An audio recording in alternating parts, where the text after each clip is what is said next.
বাংলাদেশে ছাত্র জনতা আজকে হাসিনার পাতা ফাঁদে আমরা যেন ফাঁদে পা না দিই। আজকে দেশের স্থিতিশীলতা বিনষ্ট হচ্ছে, অস্থির ফ্যাসিস্ট যে রেজিম ছিল সেই রেজিমই তার জন্য দায়ী। আজকে আমাদেরকে অত্যন্ত সাবধানতার সঙ্গে পা ফেলতে হবে।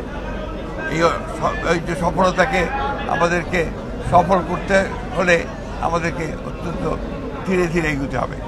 একটা অন্ধকারকে দূর করতে হয়, একটা অন্ধকারকে দূর করা যায় না, তাকে আলো দিয়ে দূর করতে হয়। সেই আলো বর্তিকা জ্বালিয়ে আমাদেরকে সামনের দিকে যেতে হবে।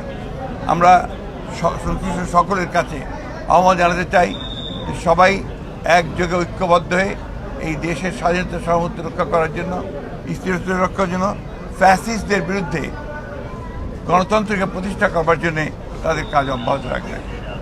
ট্রাম প্রশাসনের সঙ্গে আপনাদের যে প্রোগ্রামে তার দরকার নেই কথা। অপারেশন ডেভিল হান্ট চলছে, অপারেশন ডেভিল হান্ট কি ভাই, আমরা তো বাইরে ছিলাম, ডেভিল হান্ট জানি না। ডেভিল তো একমাত্র অপারেশন ডেভিল হান্ট তো আমরা ফ্যাসিস্ট সরকারকেই জানি। ওইরকমই ব্যাপারটা যে সারা দেশে অভিযান চালানোর সিদ্ধান্ত নিয়েছে যৌথ বাহিনী সরকার, এরকম একটা সিদ্ধান্ত এতদিনের পরে এতদিনের একটা বোধোদয় হয়েছে, সেই জন্য ধন্যবাদ জানাচ্ছি।